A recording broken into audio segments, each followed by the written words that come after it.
Let us do Makarasana. This asana is very good for relaxing after you do prone asanas. From Vajrasana, come to table. Take both your hands one step forward and lie down completely on the abdomen. Place both your palms one above the other, under the chin, forehead or cheek.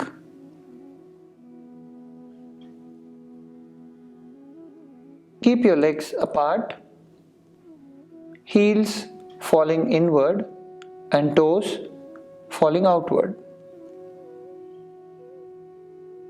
Take a deep breath in and slowly breathe out.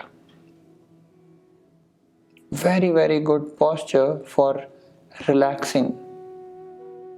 Inhale deeply and exhale completely.